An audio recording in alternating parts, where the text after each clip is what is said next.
महेश्वर शिव को मेरा प्रणाम है। इस कालखंड के प्रथम शिव के शिष्य और हम सबों के परम आदरणीय वरेण्य गुरु भ्राता साहब श्री के चरणों में मेरा प्रणाम है। शक्ति स्वरूपा माँ नीलमानंद जी के चरणों में मेरा प्रणाम है। और दरभंगा जिले के इस हॉल में उपस्थित सभी सक्रिय गुरु भाई एवं गुरु बहन के चरणों में मेरा प्रणाम है।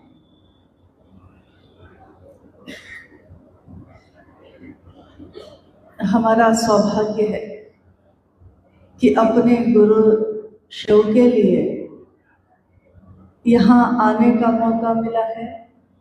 आप लोगों के बीच बैठकर अपने गुरु, अपने साहब दीदी के बारे में बात करने का मौका मिला है। महागुरु महादेव, जगत गुरु महादेव आज हमारे आपके गुरु हैं। हम गर्व से कहते हैं मेरे गुरु हैं शिव, लेकिन जिनके कारण कहते हैं, जो मूल कारण है इसके, इस कालखंड में महादेव की बात शुरू करने वाले गुरु और शिष्य की परंपरा में एक नए हिमालय को गढ़ने वाले हम सभी शिव शिष्यों का मन कृतज्ञ है अपने उन साहब के लिए जिनके कारण महादेव आज मेरे और आपके हो सके। महादेव शिव, इनकी पूजा तो अति प्राचीन काल से होती आई है। महादेव की पूजा सिर्फ भारत में ही नहीं, भारत के बाहर के भी सभी देशों में होती आई है। हजारों साल पहले की शिवलिंग जो है, विशाल शिवलिंग कभी अफ्रीका की खुदाई में मिलते हैं। जब सभ्यता खत्म होती है और इतने वर्ष के बाद उसकी खुदाई होती है, उसमें भी शिव के प्रतीक मिलते हैं। तो इस दुनिया में शिव के प्रतीक तो मिलते रहे हैं। शिवलिंग के रूप में पूजा होती आई, क्योंकि एकमात्र ऐसे देवी या देवता जिनकी सिर्फ मूर्ति नहीं बनी, जगत के लोगों ने ये भी अनुभव किया कि वो जिनकी हम मूर्ति तो बना सकते हैं, तस्वीर तो बना सकते हैं, लेकिन अंततः उनसे ही मिलना है, उनके उस स्वरूप से जिसका कोई आकार नहीं। यानी जो मूर्ति दिख रही है, जो शिवलिंग दिख रहा है या जो तस्वीर दिख रही है, उसके चैतन्य से मिलना है, उस चेतना से मिलना है जिसका हम और आप अंश हैं। बूंद बूंद में जो बटे हुए हैं हम और आप, एक दिन सबको उसी समंदर में मिलना है। हर नदी उसी समंदर में जाके मिलती है। नदियों को कोई रास्ता नहीं बताता, तब भी वो रास्ता खोज ही लेती है, क्योंकि उसको मिलना ही है। साहब श्री ने कहा कि वो महादेव जिसकी इच्छा से ये दुनिया बनी है, ये सृष्टि बनी है, शिव ने एक दिन इच्छा की, एको हम बहुत श्याम, मैं एक हूँ और अनेक हो जाऊं, बहुत हो जाऊं। शिव की इच्छा में बल है, शिवेच्छा बली असी। शिव की इच्छा में इतना बल है, इतना बल है कि मात्र इच्छा से सृष्टि बनती है, रहती है और टूट जाती है। कितनी दुनिया, कितनी पृथ्वी ऐसी बनती होगी, रहती होगी और टूटती होगी, हमको तो खबर भी नहीं, क्योंकि हमारी आंख तो इतनी ही दूर तक देख सकती है, हमारे कान इतनी ही दूर तक सुन सकते हैं। लेकिन शिव की इच्छा तो अनंत है।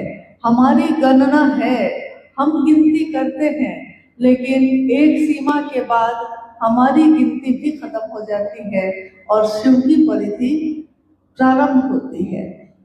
शिव की यानी जिसका कोई तल नहीं है, जिसकी कोई सीमा रेखा नहीं है। अनंत है वो, असीम है वो। और महादेव किसी को भी अपने तरफ चलने से नहीं रोकते, सबके लिए उनके दरवाजे खुले हैं।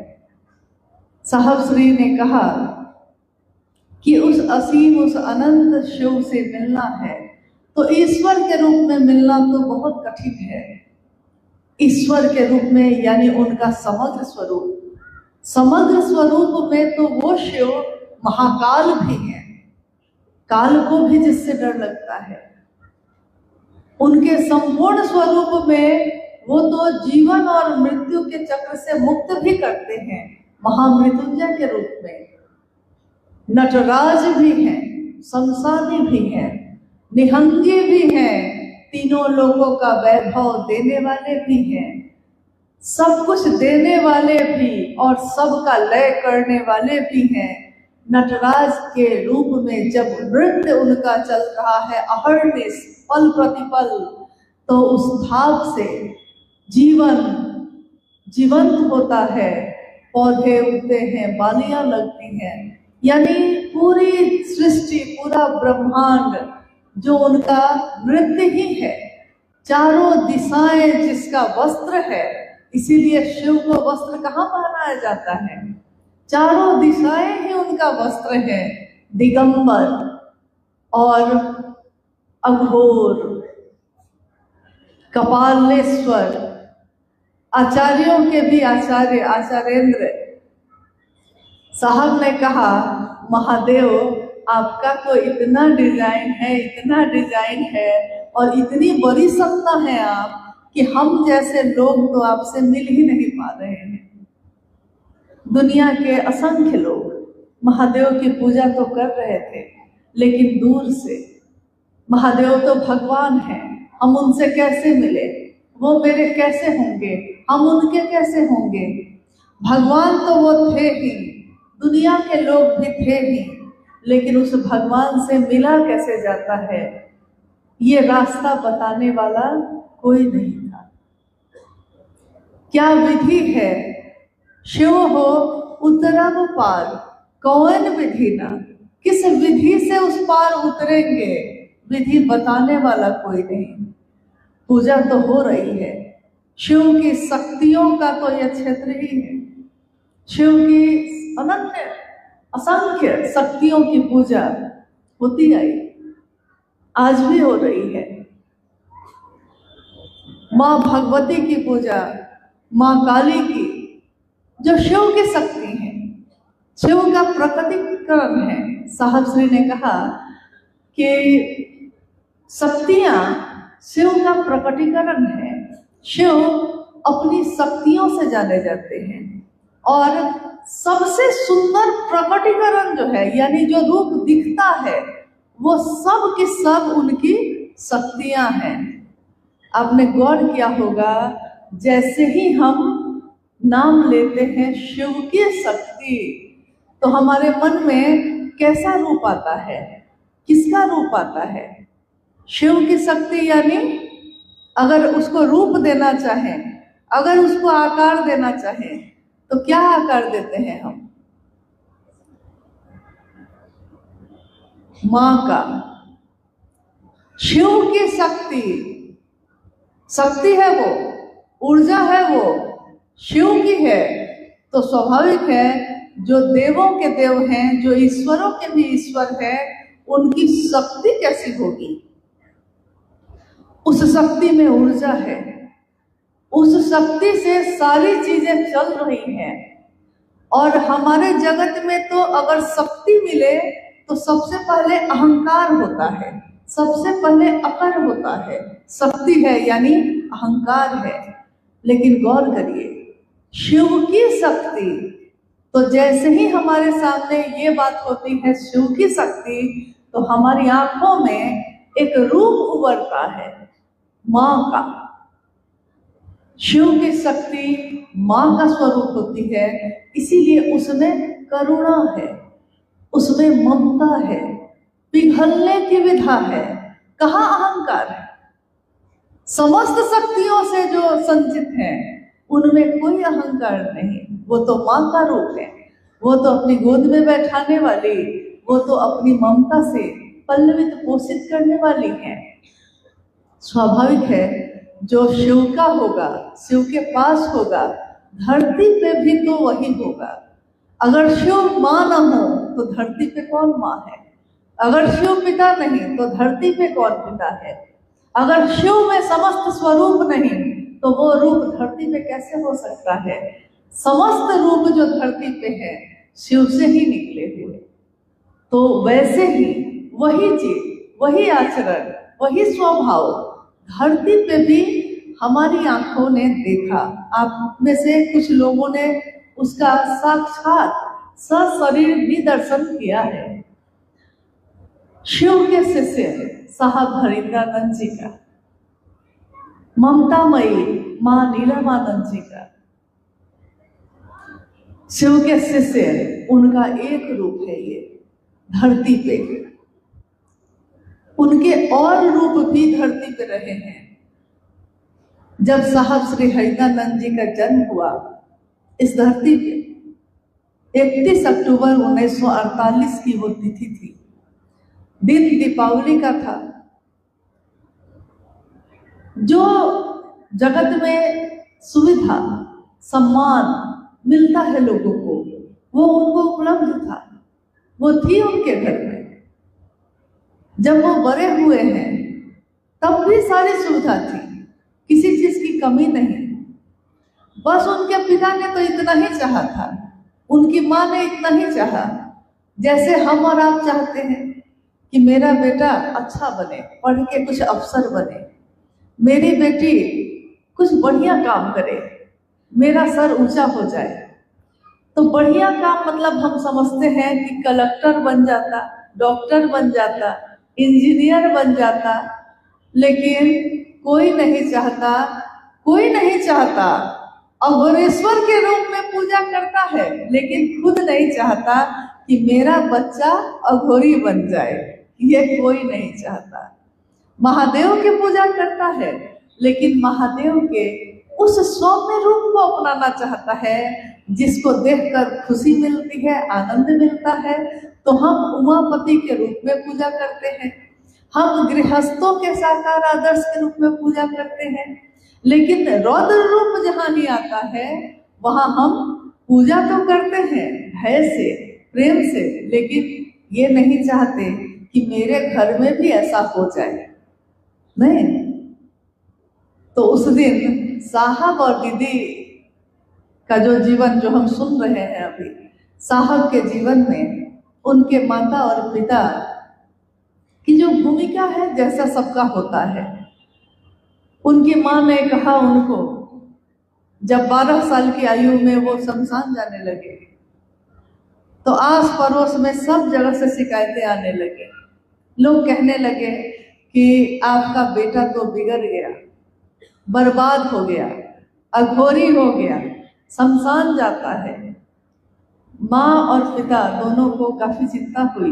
तो उनकी माँ ने कहा था उस दिन, ये घटना ऐसा नहीं कि आज पहली बार हम लोग बता रहे हैं, इस घटना को तो स्वयं साहब श्री ने ही कहा। आओ चले शिव की ओर में बहुत सारी बातों का जिक्र किया। अनमिल आखिर में जो घटनाएं उनके जीवन की है, इस एक घटना का जिक्र उसमें भी है जो लिखवाया था उन्होंने। 12 साल की आयु है, 13वें वर्ष में अभी गए हैं, शमशान साधना में मन लिप्त हो गया है, घर में खोपड़ी लेके आने लगे हैं। कल्पना कीजिए सिर्फ। और उनकी माँ कह रही है बरकू, मतलब अपने पुत्र को, बरकू आपके पिता आपको अफसर बनाना चाहते हैं, पदाधिकारी बनाना चाहते हैं, आप नहीं पढ़िएगा, आप कुछ नहीं बनिएगा तो आपके और भाई बहन क्या करेंगे? आप बड़े हैं ना, आपको देख के ही तो छोटे भाई बहन भी काम करेंगे। तो बरकू, लोग कहते हैं कि आप शमशान जाने लगे हैं, लोग आपको देखते हैं, कहते हैं कि आपका बेटा बर्बाद हो गया है, अघोरी हो गया है, और मुझको, एक माँ को बहुत तकलीफ होती है कि आप ऐसा क्यों हो गए हैं। साहब जो 13वें वर्ष में अभी प्रवेश किया है, उन्होंने 13 वर्ष भी नहीं है, अभी तो प्रवेश ही किया है, 12 वर्ष ही मान लीजिए। और उस बच्चे ने अपनी माँ से उस दिन कहा, अद्भुत है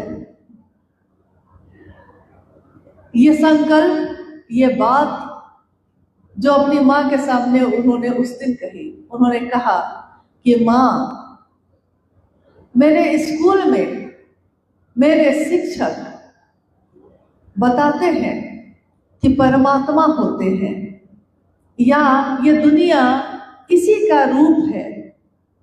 जब हम लोग बातचीत करते हैं, लोग कहते हैं कि इंसान जो जन्म लेता है वो भगवान के पास से आया है।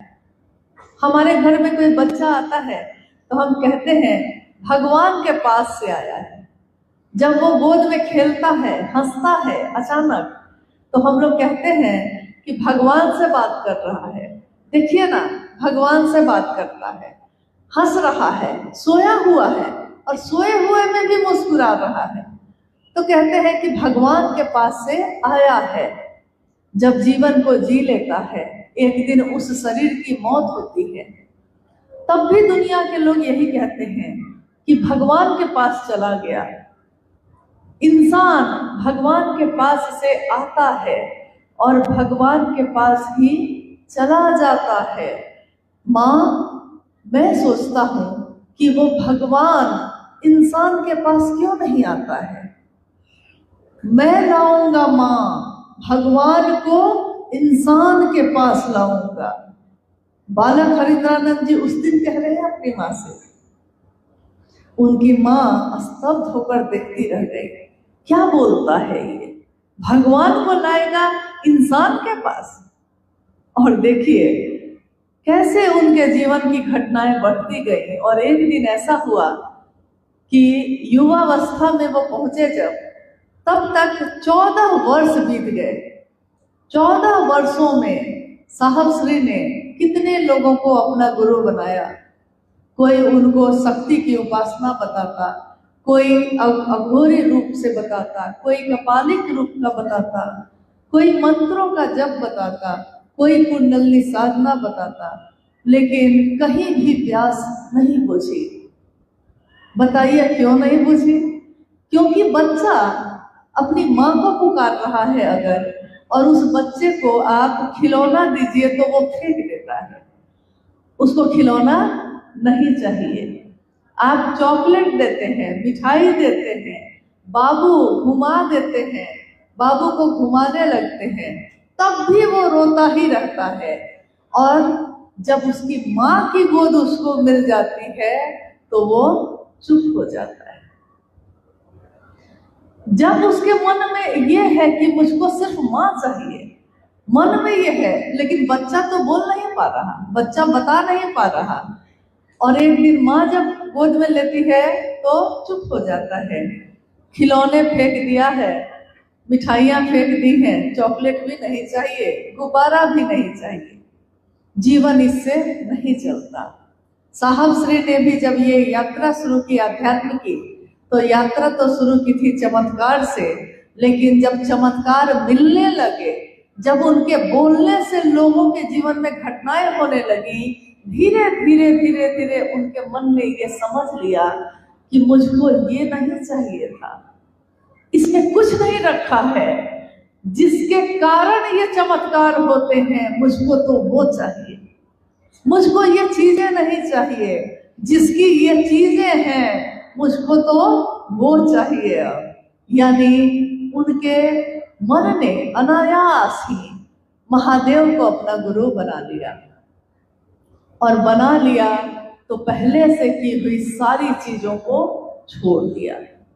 जब तुमको पा लिया है तो अब तुम्हारे पास ही रहूंगा, कहीं और अब नहीं जाऊंगा। 14 वर्ष बीत चुके थे। माँ नीलम आनंद जी को खबर की उन्होंने, नीलम, मैंने शिव को अपना गुरु बना लिया है, तुम भी बना लो। पत्र लिखकर, चिट्ठी लिखकर अब तो चिट्ठी का जमाना गया, अब तो मोबाइल का जमाना है, लेकिन कभी चिट्ठियां लिखी जाती थी, कभी चिट्ठियों का इंतजार होता था, किसकी चिट्ठी आई है, किसके नाम से आई है, इसका इंतजार होता था। तो साहब की चिट्ठी जब माँ को मिली, जब वो मनातू में थे उस समय, तो उनके हृदय को एक पत्नी के रूप में भी और एक सहयात्री जीवन की जो वो बनी थी इस रूप में भी, साहब की सबसे अच्छी मित्र के रूप में भी उनके मन को ठंडक हुई कि चलिए मेरे पति को, मेरे साहब को एक ठौर मिल गया, रुक गए, वो ठहर गए, अब कहीं नहीं जाना है। उसके बाद 1982 तक, 1974 से लेकर 1982 तक असंख्य घटनाएं घटी साहब और दीदी के जीवन में।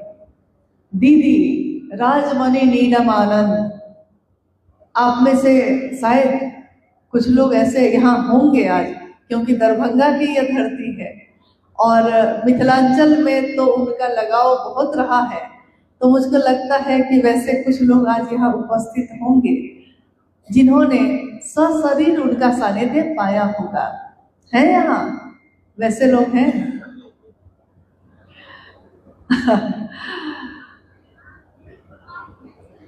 यानी उन्होंने इस रूप को देखा है, भगवती के उस रूप को जिसमें वो करुणामयी है, वो ममतामयी है, सब पे अपना सब कुछ लुटाने वाली है। जन्म तो उनका मनातूगढ़ में हुआ था, एक राज परिवार की बेटी जो कीमती वस्त्रों से और गहनों से लदी हो, और जब साहब के जीवन में आई है, साहब श्री ने शिव को अपना गुरु बना लिया और मां नीलम आनंद जी के वो कीमती वस्त्र साधारण वस्त्रों में बदल गए। सड़कों पे चलने लगी, अखबार बिछाकर बस का इंतजार करने लगी, जबकि विदेशी गाड़ी तो घर में रखी थी। चाहती तो उस पे बैठ के आती, चाहती तो बनारस की बनी हुई साड़ी जिसमें सोने और चांदी के तारों से काम किया हुआ उनकी अलमारी में रखा था, वो पहन के बैठती। लोग उनसे प्रभावित होते, लेकिन ऐसा उन्होंने नहीं किया। ये वो दौर था, ये वो समय था जब साहब और मां नीलम आनंद जी ने अपने अस्तित्व को पीछे रखा और महादेव के शिष्य के रूप में सामने आए। महादेव जो ये संदेश देते हैं कि न्यूनतम व्यवस्था में भी सुखी रहा जा सकता है। महादेव जिनसे हम ये सीखते हैं कि दुनिया यहाँ रहना नहीं है, आए हैं और चले जाना है। ये संदेश जिससे मिल रहा हो उसका शिष्य भी तो ऐसा ही होगा। तो साहब श्री ने जगत का एक एक व्यक्ति शिव से जुड़ सके, इसके लिए उन लोगों के घर का रुख किया जिनके घर में दरवाजे भी नहीं थे, जिनके घर के दरवाजे पे पर्दे के जगह पे बोरा टंगा हुआ था, पुआल बिछे थे। गांव-गांव में, घर घर में पहुंचकर छुट्टी में एक तरफ नौकरी भी कर रहे हैं ताकि जीवन भी चलता रहे, परिवार को रोटी भी मिलती रहे, और एक तरफ अपने कदम उस तरफ मोड़ कर गए हैं जहां साड़ियां उनकी कीचड़ से लथपथ हो जाती थी। और साहब इतने कोमल साहब पत्थरों और चट्टानों पे ही, खेतों में, गलियारों में ही चलते शिव का संदेश लोगों को देते जा रहे हैं। गुरु भाई गुरु बहन जो उस समय बने, उन्होंने उस समय जो भजन गाने शुरू किए, उस भजन के बोल क्या थे? गुरु नाम का हीरा मोती मैं बिखराऊं गली गली, ले ले कोई लेने वाला आवाज लगाऊं गली गली। हर गली में हीरा मोती है ये गुरु के नाम का, जो मैं बांट रहा हूँ, आवाज लगा रहा हूँ, कोई तो ले लो, जो लेने वाला है वो ले ले। क्या उस समय साहब और दीदी के मन में शिव को लोगों तक पहुंचाने के पीछे कोई ऐसी भावना थी जिसमें जगत की कामना हो, सम्मान की कामना हो, पैसे की कामना हो, न जगतार्थी है वो, न मोक्षार्थी है वो। जगत की कामना नहीं है और मोक्ष की मांग भी नहीं है। महादेव आपसे कुछ नहीं मांगता, मोक्ष भी नहीं। और उन्होंने पूछा भी ये कि अगर शिव का शिष्य होगा तो गुरु भोग और मोक्ष अभिन्न रूप से देते हैं, लेकिन जो शिव का होगा वो गुरु भोग और मोक्ष देते रहेंगे। क्या आप लेना चाहते हैं? आप महादेव को लेना चाहते हैं? आपको महादेव चाहिए कि आपको मोक्ष चाहिए? आपको गुरु चाहिए कि आपको जगत चाहिए? चुनना तो पड़ता है। गुरु अपना तो जगत भी अपना ही है। नहीं, शिव अपने तो सारे मोक्ष भी अपने ही हैं। सारे तीर्थ धाम भी आपके चरणों में ही है। उस समय का वो दौर अद्भुत है, अप्रतिम है, और जिसको शब्दों में नहीं बताया जा सकता वैसा है। 2003 के लगभग में बेगूसराय में सदानंदपुर में, जहाँ हम लोग के एक प्रिय गुरु भाई देवाशीष जी का घर भी है और साहब और दीदी के बहुत प्रिय रहे, उन्हीं के घर के बगल के मैदान में 2 दिन की संगोष्ठी हो रही थी। नवरात्रा का समय था, दशहरा का, और साहब श्री ने जानबूझकर दशहरा का समय दिया था। उन्होंने कहा कि दशहरा में तो सब भगवती की पूजा में लगा रहता है, तो बहुत कम लोग आएंगे। कम लोग आएंगे तो बात हो सकेगी अच्छे से। 2 दिनों की संगोष्ठी उस समय हुआ करती थी, बाद में भीड़ बढ़ गई तो 1 दिन की होने लगी है, 2 दिन की बंद कर दी गई। उस समय हो रही थी। और एक भजन जो अभी थोड़ी देर पहले आपने सुना, ये उस दिन मैंने पहली बार सुना था। कुछ गुरु भाई लोग मंच पे आए, गुरु मंच से उन्होंने साहब के लिए, साहब के स्वागत में यही गीत गाया था उस दिन। घर मंदिर से नहीं वो कम, तुम रख दो कदम जहां ऐ हरेंद्र, सारी दुनिया बिछाती है फूल, दिल अपना बिछाएंगे हम, सुस्वागतम सुस्वागतम सुस्वागतम। दुनिया फूल बिछाती है वो तो मुरझा जाता है, दुनिया चढ़ावा चढ़ाती है वो तो क्षणभंगुर है, खत्म हो जाता है, लेकिन जिसके लिए दिल ही बिछा दिया है किसी ने, अब उसमें कब क्या मुरझाएगा? क्या दिल मुरझा जाएगा? क्या दिल पे धूल की परत चढ़ जाएगी? दिल ही बिछा दिया है। साहब ने हंसते हुए कहा कि बताओ, मैंने कहा महादेव के लिए दिल बिछाना? देखो नीलम, माँ बैठी थी बगल में, उन्होंने कहा देखो नीलम, मेरे लिए ही दिल बिछाने लगा। माँ ने कहा कि आपने मिलवाया है, इसलिए आपके लिए दिल बिछाते हैं, नहीं तो कौन किसके लिए दिल बिछाता है? जब हम लोग लौटे बातचीत में, साहब ने कहा कि कबीरा जब हम पैदा हुए, जग हंसा हम रोए, ऐसी करनी कर चलो, ऐसी करनी कर चलो, हम हंसे जग रोए। और जिस दिन साहब शिवलीन हुए, गुरु बहनों ने, गुरु भाइयों ने अपने आंचल से, अपनी गमछी से उस रास्ते को, उस रास्ते की सारी धूल को पोंछ दिया। ये कौन है जो हमारे जीवन में आए? ये कौन है जो हमको खींचते हैं महादेव की तरफ? ये कौन सत्ता है जो शरीर में आई, शिव की ऊर्जा के साथ आई, लेकिन इस ऊर्जा में करुणा है, ममता है, सहानुभूति है, अपनापन है, मित्र से भी बढ़कर जो है, शुभ से भी ज्यादा शुभ सोचने वाला जो है, ये साहब श्री हरिंद्रानंद जी, माँ नीलम आनंद, हम सभी शिव शिष्यों का मन कितना भी कृतज्ञ होगा, कितना भी कृतज्ञ होगा, इस ऋण से उऋण नहीं हो सकते हैं। कहते हैं कि कर्ज चुकाया जा सकता है लेकिन एहसान नहीं चुकाया जा सकता। माँ के दूध का ऋण नहीं उतार सकता कोई, पिता के छांव का ऋण नहीं उतार सकता कोई। शिव से साहब भैरवानंद जी और ममता मई नीलमानंद जी ने जो रास्ता दिखाया, जो रास्ते के कांटों को अपने आंचल से चुन के हटाया है, जिसमें फूल ही फूल बिछा दिए, उस रास्ते पे आज हम आप चल रहे हैं। कहाँ कांटे हैं, फूल ही फूल हैं। जो कांटे थे वो फूल में बदल गए कि कल रात में देखा सखी मैंने पिया का गाँव रे।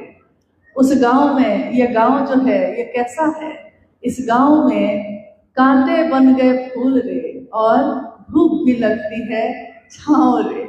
धूप में भी छाँव लग रही है, कांटे भी फूल की तरह है, चुभते ही नहीं। ऐसा गांव, ऐसी धरती साहब श्री ने बनाकर हम सबको दे दिया, और हम अपनी आने वाली पीढ़ी को भी यही देकर जाएंगे। हम सभी शिव के से इस धरती पे आते रहेंगे, जाते रहेंगे। दुनिया को क्या देना चाहते हैं, दुनिया को क्या देकर जाएंगे? क्या अपने बच्चों के लिए सिर्फ जमीन छोड़ के जाएंगे, पैसे और गहने छोड़ के जाएंगे, या अपने बच्चों के मन में उस शिव को उतारेंगे जिसके उतरने से वो अपने जीवन को जी लेगा? गुरु जीवन जीने की कला सिखाते हैं। शिव की दुनिया में हम आप रहते हैं, हमारी दुनिया में वो शिव क्यों नहीं रहता? इस दुनिया में रहो, लेकिन इस दुनिया के होके मत रह जाना। रहना नहीं देश वीराना है। साहब की इन पंक्तियों से हमारा जीवन प्रदीप्त है। हर जगह ये पंक्तियां, ये बोली उनकी, ये शब्द उनके, शब्दन मार जगाएगी जोरे। ये शब्द उनके ऐसी मार है, ऐसी मार है मन पे कि उसने हमको आपको जगा दिया है और हम जगे। दुनिया सोई है। साहब कह रहे हैं कि तुम तो जग गए, दूसरों को भी तो जगाओ कम से कम। दुनिया सोई है तो आने का संकल्प कि आओ चले शिव की ओर, ये संकल्प भी उनका, लेकर जाने का रास्ता भी उन्होंने बनाया, गति भी उन्होंने दी है। और बस इतना ही कहा है कि चलना है तो चलिए, उसी रास्ते पे चलिए। मिलना है तो महादेव से मिलिए। उस महादेव की सुंदरता कभी खत्म नहीं होती, उस महादेव का सत्य कभी नहीं बदलता। हमारा आपका तो बदलता है। हम आप भीड़ में चलते हैं, साथ में चलते हैं। कभी कभी कोई इतना प्रेम देता है, इतना प्रेम देता है कि लगता है कि इससे बढ़ के मेरा अपना कोई नहीं। लेकिन अगले ही कुछ दिन में पता चलता है कि सबसे बड़ा दुश्मन भी वही बन के बैठा है। तो लगता है यहाँ कौन अपना है। ये ठोकर हमको सुरखरू बनाती है, चलने का जज्बा पैदा करती है, चलने का हुनर पैदा करती है। ठोकरें नहीं मिले तो हम चले कैसे संभल के? तो ठोकरें भी जरूरी है, तभी ना महादेव की तरफ चलते हैं। एक नदी जब पहाड़ से गिरती है तो उसकी दिशा नीचे की तरफ होती है, लेकिन बड़े बड़े चट्टान उसके रास्ते पे होते हैं। उन चट्टानों से टकराने पे दर्द तो होता होगा, लेकिन वो चट्टान उसकी दिशा को बदल देती है। और साहब श्री कह रहे हैं कि मैं नहीं जानता शिव के बिना इस दुनिया की दशा और दिशा क्या होगी, ये मैं नहीं जानता। लेकिन शिव के साथ ये सृष्टि सबल होगी, सुवासित होगी, सक्षम होगी, ये मैं जानता हूँ। इसलिए उन्होंने हमको आपको शिव का साथ दिया। ये 3 सूत्र जो हम और आप कर रहे हैं, बरसों बरस से कर रहे हैं। कोई 20 साल से कर रहा है, कोई 30 साल से कर रहा है, किसी ने आजकल में करना शुरू किया है। परिणाम सबके जीवन में एक जैसे है। गुलाब के का फूल मसलने पे भी सुगंध ही देता है। शिव को से दया मांगिए, शिव की चर्चा करिए, शिव से प्रणाम करने का तरीका जानिए, तो परिणाम तो शिव ही मिलेंगे। तीनों सूत्रों से शिव ही मिलते हैं। इन 3 सूत्रों में साहब श्री ने कहीं अपना नाम नहीं लिखा। लेकिन हम लोग अगर कोई काम करें तो हम सबसे पहले अपना नाम बताने लगते हैं। मैंने किया, मेरा क्षेत्र, मेरी दुनिया, मेरा जिला। लेकिन साहब श्री ने जब किया तो उन्होंने तो 3 सूत्रों में अपना नाम भी नहीं लिखा। जानते हैं क्यों नहीं लिखा? क्योंकि उनको ये भय नहीं है कि लोग उनको भूल जाएंगे, न ये चाहत है कि लोग उनको याद रखें, न ये चाहत है और न ये भय है। दोनों से जो मुक्त हो गया है वही न निर्भय है, वही न शिव का शिष्य है। महादेव को क्या मतलब कि दुनिया उनको प्यार करती है कि अपमान करती है। महादेव और महादेव के गण भी महादेव जैसे ही होंगे, महादेव के शिष्य भी। उन्होंने मान और अपमान दोनों एक जैसा ही स्वीकार किया है और हम सबके जीवन में भी यही उतार दिया। आज कोई मान करे तब भी उसका शुभ ही सोचते हैं, कोई अपमान करे तब भी उसका शुभ ही सोचते हैं। आइए, ये शिव के शिष्यों की संगोष्ठी है तो थोड़ी भावना उमड़ जाती है और समय बढ़ जाता है। क्या पता जीवन का, इस जीवन का कौन सा क्षण अंतिम हो, कोई नहीं जानता। हर पल को ऐसे जीना है कि लगे कि जैसे ये अंतिम है। क्या पता इसके बाद महादेव की ये बात कब हो, कहाँ हो, कैसे हो। जीवन रहा तो महादेव की बात धरती पे होगी और जीवन से जाएंगे तो जाते समय जो अंतिम याद, अंतिम स्मृति, अंतिम नाम जो मन में गूंजता है, साहब ने ही एक दिन कहा कि उसी में आपका जन्म फिर से होगा। अंतिम शब्द अगर महादेव महादेव निकले तो वहां भी महादेव, यहाँ भी महादेव, दोनों जगह तो महादेव ही है। तो रहना तो उन्हीं के साथ है। लेकिन अभी चूंकि हम लोग गुरु भाई गुरु बहन बैठे हैं और आप लोगों का भी आभार है, कृतज्ञता ही है कि इस गर्मी में भी सब कोई सहयोग कर रहे हैं, शांतिपूर्ण ढंग से बैठे हैं। ये विधा तो प्रेम की है, इसमें दिमाग तो लगता नहीं है, दिल लगता है। दिल के रास्ते में दिमाग नहीं लगता और दिमाग के रास्ते में दिल नहीं लगता है। लेकिन धरती पे रह के काम करना है तो बहुत दिमाग वालों से भी वास्ता पड़ जाता है। हर जगह दिल से ही तो लोग नहीं मिलते। इसलिए संगोष्ठी में हम लोग कुछ वैसे विषय पे भी बात करते हैं जो सामान्यतः हमारे आपके जीवन में घटती है, जिसका सामना हमको आपको करना पड़ता है, या जो जिज्ञासा हमारे आपके मन में कभी कभी आ जाती है। तो अगर वैसी कुछ जिज्ञासा है तो हम लोग उस पर भी बात करने की कोशिश करते हैं।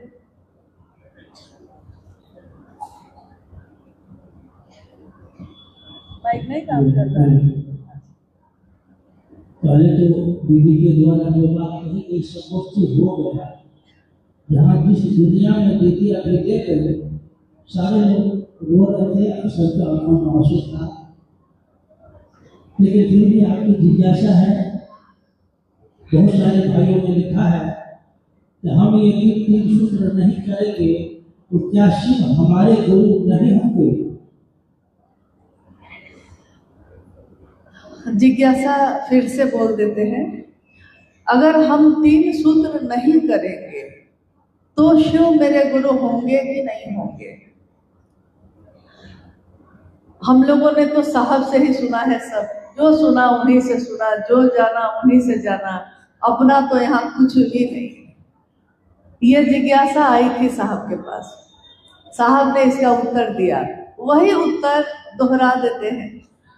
उत्तर उन्होंने ये दिया कि जब मैंने शिव को अपना गुरु बनाया था तो 3 सूत्र थे मेरे जीवन में?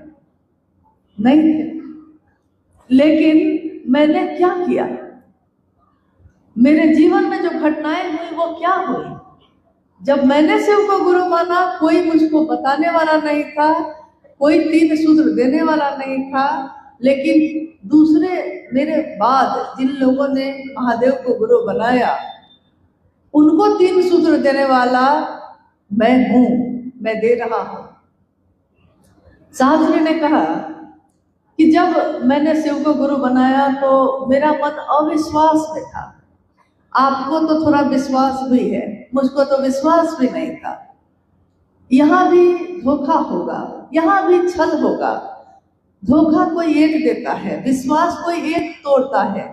लेकिन अगर एक व्यक्ति विश्वास तोड़ दिया है आपका, आपने बहुत विश्वास किया उस पर और विश्वास तोड़ दिया उसने, अब आप किसी और पे भी विश्वास करने से पहले 100 बार सोचते हैं।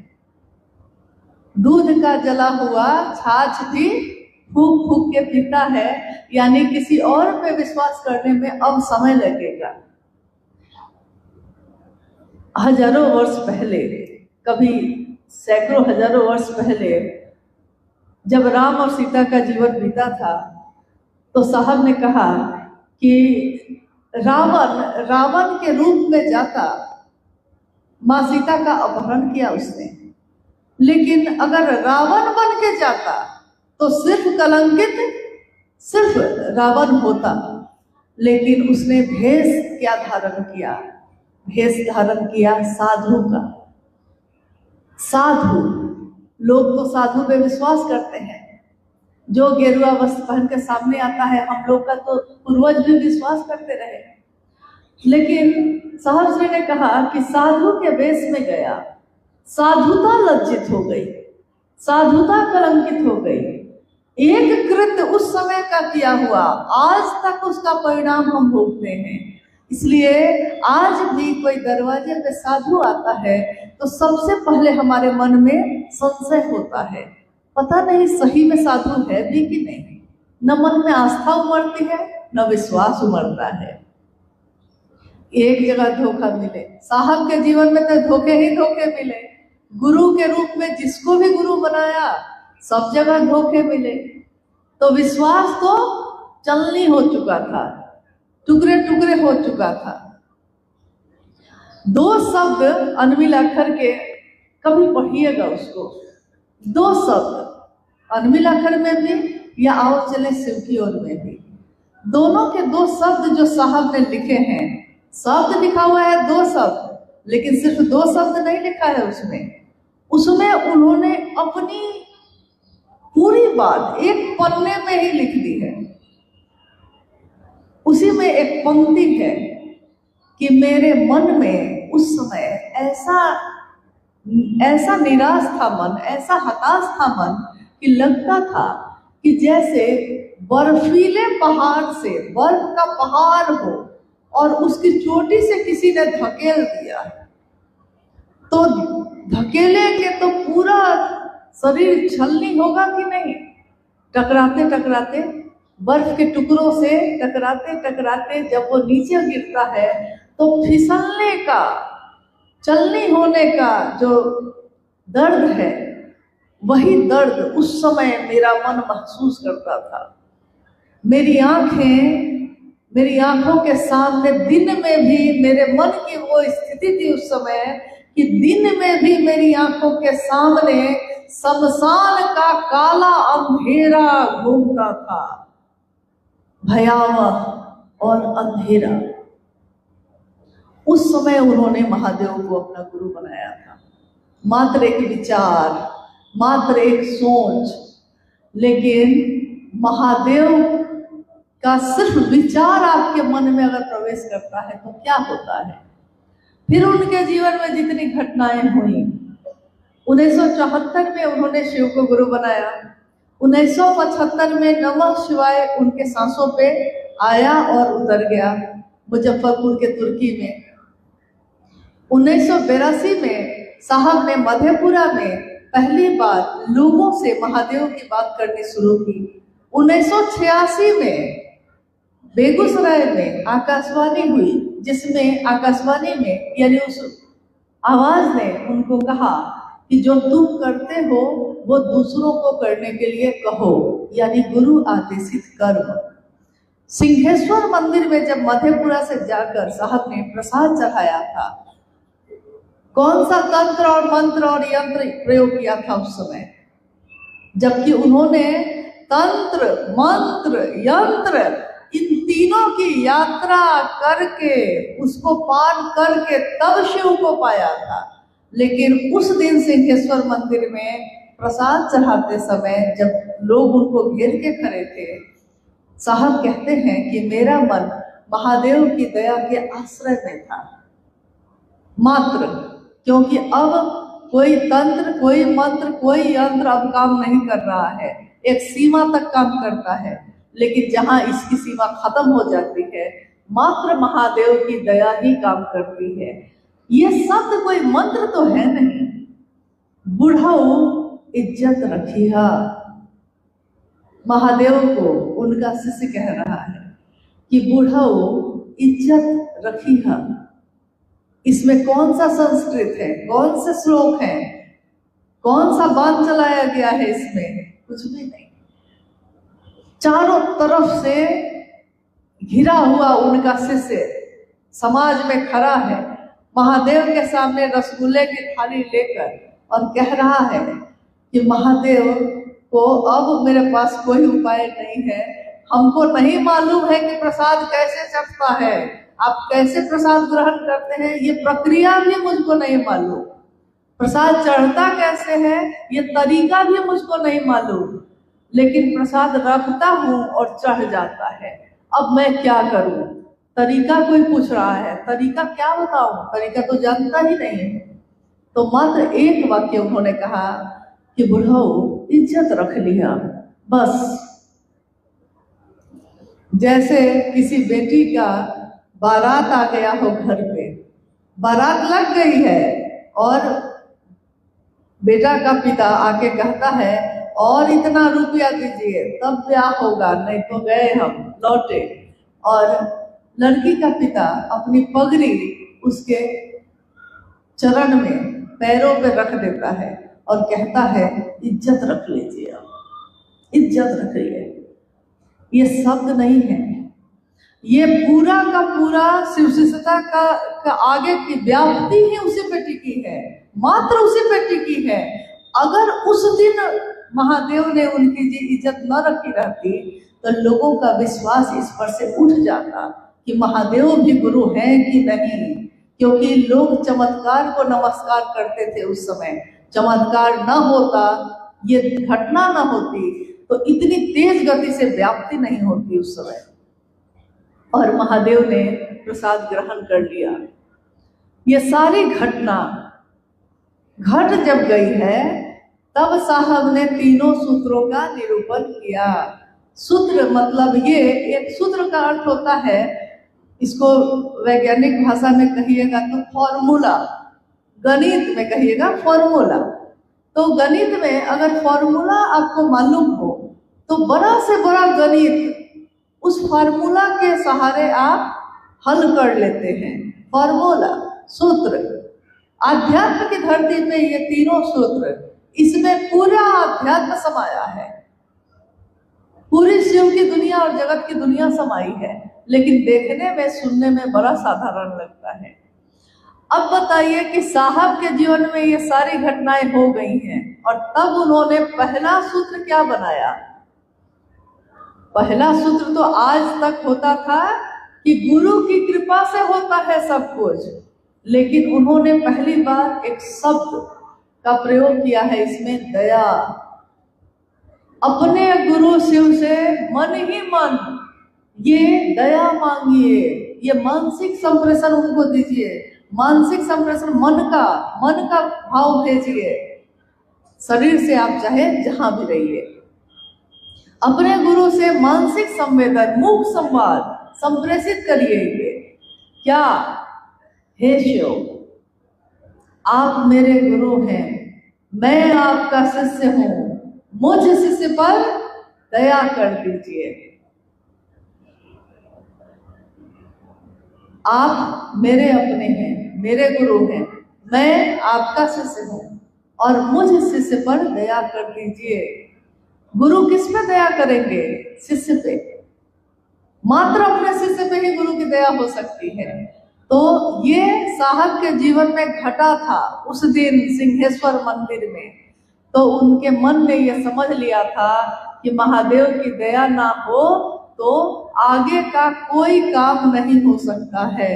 उन्होंने कहा कि मैंने अपने जीवन में बहुत गाड़ी चलाई है, गाड़ियां बहुत चलाई हैं, गाड़ियां जो होती हैं उसको चलाने के वो शौकीन रहे हैं, जीप कार चलाने के शौकीन रहे। उन्होंने कहा कि अगर पहला गियर ना लगे, पहला गियर लगा हुआ है तो गाड़ी चल ही नहीं सकती है। पहला गियर हटाना पड़ता है तब दूसरा तीसरा गियर लगता है बाबू। तो पहला गियर शिव शिष्टता का पहला सूत्र है महादेव की दया। महादेव की दया ना हो तो दूसरा सूत्र यानी गुरु का आदेश भी नहीं हो सकेगा। गुरु आदेशित कर्म यानी जो आकाशवाणी हुई थी वो बना दूसरा सूत्र। तीसरा सूत्र यानी महादेव को प्रणाम करना, नमन करना। नमन भी हमारा आपका मन करता है। इन तीनों सूत्रों को करने में शिव को सीधे हे शिव आप मेरे गुरु हैं, मैं आपका शिष्य हूँ, मुझसे इस पर दया कीजिए। दूसरा सूत्र शिव की चर्चा करिए, खुद भी शिव के शिष्य बने इसके लिए और दूसरे भी बन सके इसके लिए। तीसरा सूत्र महादेव को मन ही मन प्रणाम करिए, नमः शिवाय उनके प्राण मंत्र से भी कर सकते हैं। इन तीन सूत्रों में साहब श्री का नाम कहीं नहीं है, क्योंकि देने वाला तो कण कण में है ही। बिना उससे मिले ये तीनों सूत्र तो हो ही नहीं सकते। जिसने दिया है ऊर्जा तो उसकी काम कर रही है, मेरी आपकी थोड़ी काम करती है। हम लोग सोचते हैं कि हम कर रहे हैं, वो ना चाहें तो हम एक कदम नहीं चल सकते। आध्यात्मिक ऊर्जा का संचरण उन्होंने सब में किया, लेकिन अगर वो खींच ले तब हम बोल पाएंगे, हम सुन पाएंगे, हम महादेव की परिधि में रह भी पाएंगे। तो बिना उनके आप ये तीनों सूत्र भी नहीं कर सकेंगे। जबकि तीनों सूत्र में सिर्फ शिव का नाम है, कहीं भी हरिंद्रानंद नहीं लिखा है। और प्रारंभिक समय में लंबे समय तक उन्होंने अपना नाम लिखा भी नहीं। महाशिवरात्रि के आयोजन में हरा बोला हरा शिवा का संकीर्तन चल रहा है, साहब ने उसमें कहाँ अपने नाम का प्रयोग किया? कहाँ माँ नीलमानंद जी ने कहा कि मैंने लिखा है? कभी आपने सुना क्या कि माँ नीलमानंद जी ने कहा है कि ये तो मैंने लिखा है, जागरण भजन तो मैंने लिखा है? देने वाला देता है, दावा थोड़े ही ठोकता है उस पे, देने वाला तो दे देता है। नहीं, महादेव जैसा कलेजा है, दिए जा रहे हैं। हम कृतज्ञ भी हैं, हम कृतज्ञ भी हैं। जो कृतज्ञ है वो लेकर भूलता नहीं, जो कृतज्ञ है वो ले भी लेता है और अपना जो लेबल है उस पे लगा भी देता है, अपना मोहर लगा देता है उस पे। तो आप कहते हैं कि अमुक कंपनी का ये है, लेकिन पता चलता है कि बनवाया कहीं और गया से, कहीं और जगह से था। आते आते यहाँ पे इस कंपनी ने अपना मोहर लगा दिया है। तो आज शिव शिष्यता इतनी व्यापक है कि हर कुछ दूर के बाद चाहिए तो कोई अपना कुछ बना लिया, कोई कुछ बना लिया, कोई अपने नाम से जोड़ लिया, कोई अपनी स्थिति से जोड़ लिया है। कोई कहता है कि हम साहब के नजदीक थे, कोई कहता है हम दीदी के नजदीक थे, कोई ये कोई वो कहता है। ये कोई नहीं कहता कि साहब और दीदी के अगर हम नजदीक भी थे तो उन्होंने क्या सिखाया, क्या बताया? उन्होंने तो महादेव से मिलने की विधा बताई थी। ये तो नहीं कहा था कि खुद से जोड़ना, ये तो नहीं कहा था कि अपना बड़प्पन, अपना अस्तित्व दिखाने लगना लोगों को। उन्होंने तो महादेव की मोहक छवि दिखानी चाहिए, मोहक छवि जो मन को मोह लेती है, जो मन को खींच लेती है, वैसी छवि। तो जब तीनों सूत्रों का निरूपण उन्होंने किया है तो आपने देखा है कि उस समय जब उनके जीवन में तीनों सूत्र नहीं थे तब भी साहब श्री ने तीनों सूत्र ही किए। तो अगर आप किसी को बता भी दीजिएगा कि महादेव को गुरु बनाइए और उसको तीनों सूत्र नहीं भी बताइएगा, लेकिन करेगा तो वो तीनों सूत्र ही, इसकी परिधि से बाहर तो वो जा ही नहीं सकेगा। नहीं, तो जिज्ञासा तो यही थी ना। जिज्ञासा विषय बहुत सारे है, समय का भी थोड़ा अभाव है। बहुत सारे भाई बहनों ने लिखा कि शिव चर्चा करने के क्रम में लोग बोलते हैं कि शिव शिष्यता में ईमानदारी से महादेव का काम किया। ये शिव शिष्यता में ईमानदारी का तात्पर्य क्या है, देखिए समझाने चाहते हैं। देखिए, शिव शिष्यता में ईमानदारी, शिव शिष्यता जैसे ही ये शब्द आता है, इसी में तो सब कुछ है। ईमानदारी तो है ही, इसके अंदर ही है, अलग से ईमानदारी जोड़ने की जरूरत नहीं है। अगर कोई शिव का शिष्य है मन वचन और कर्म से, तो उसके लक्षण बताते हैं कि वो शिव का शिष्य है। कोई साधु है, उसके लक्षण बताते हैं कि वो साधु है। लेकिन अगर कोई साधु नहीं है, उसने सिर्फ गेरुआ वस्त्र पहन लिया है, उसने सिर्फ रुद्राक्ष की माला पहन ली है, लेकिन वो काम ठग का करता है, तो उसके लक्षण बताएंगे कि नहीं कि वो साधु नहीं है? बताएंगे ना। कुछ दिन तक तो कोई ठग लेगा आपको, लेकिन कुछ ही दिन तक ना ठग पाएगा, उसके बाद तो नहीं ठग पाएगा। तो कुछ दिन तक तो कोई गुरु भाई या गुरु बहन बन के हो सकता है, ऊपर से एक मखौटा लगा के कि हम हैं आपके गुरु भाई, हम हैं आपके गुरु बहन, कुछ दिन तक तो आपको ठग सकता है। लेकिन कुछ दिन बाद तो लक्षण तो प्रकट हो ही जाएंगे। लक्षण तो छिपने वाली चीज नहीं है, चाहे वो किसी भी चीज की हो। इश्क मुश्क नहीं छिपते हैं, लाख छिपाए कोई, इश्क की खुशबू जगमगे और मुश्क में आंख है रोई। अगर किसी को इश्क है, खुशबू से पता चल जाता है। कोई ठग है, उसके लक्षण से पता चल जाता है। आंख रात भर रोई है, सुबह आंख देखकर पता चल जाता है। नहीं तो अगर कोई शिव का शिष्य है, उसके लक्षण बताते हैं वो शिव का शिष्य है। जो सिर्फ मुखौटा चढ़ाए हुए है, जिसकी मनसा कुछ और होती है, गुरु भाई गुरु बहन बन के ही हमारे आपके बीच बैठता है, लेकिन उसके लक्षण बता देते हैं कि ऐसा नहीं है।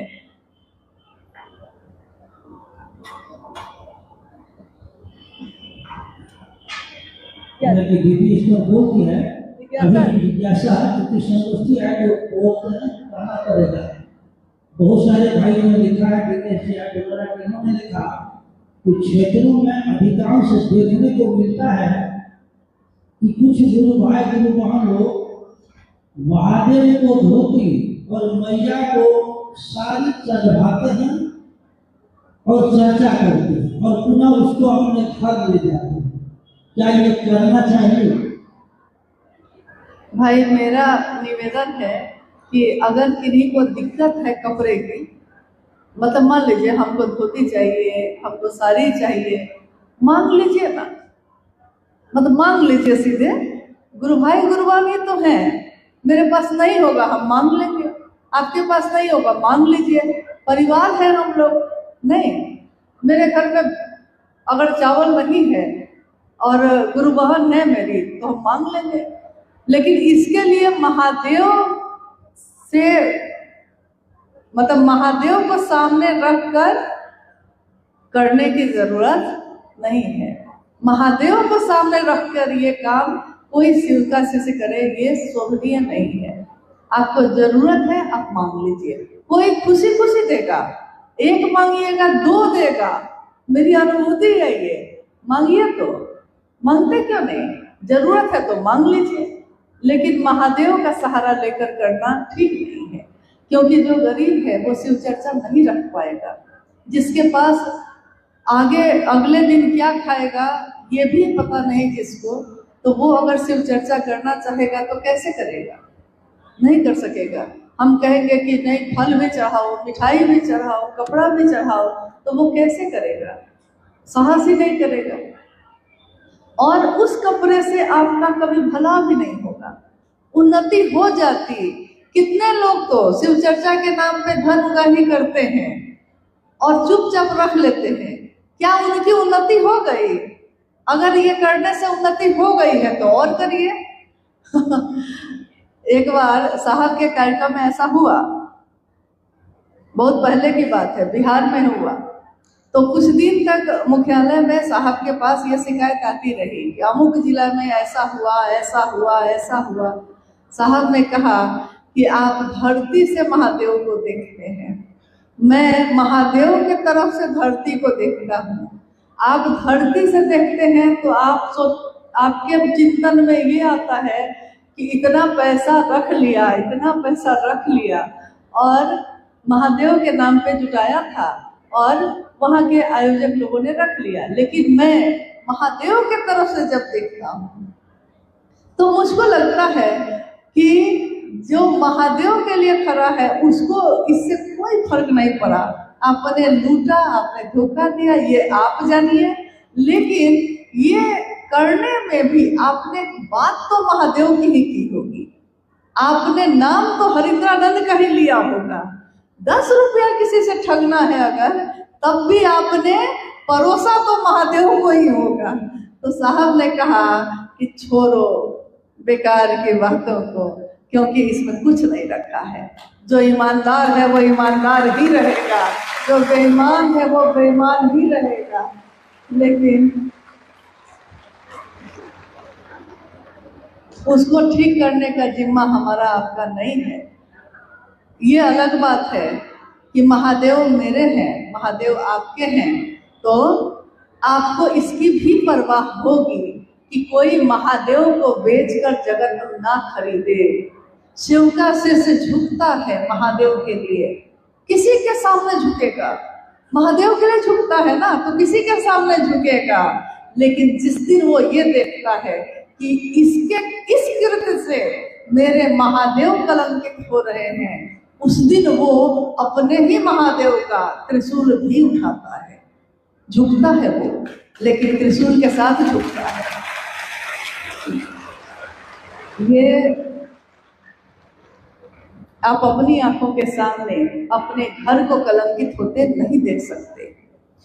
शिव की चर्चा शुरू हुई है दुनिया में, समाज में, हमारे कृत्य से या हमारे किसी गुरु भाई गुरु बहन के कृत्य से अगर शिव पे उंगली उठती है तो हर उस शिव शिष्य को पीड़ा होती है, दर्द होता है, जिसने शिव को अपना माना है।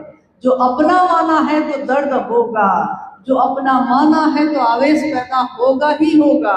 आप ये नहीं कह सकते कि महादेव जानेंगे।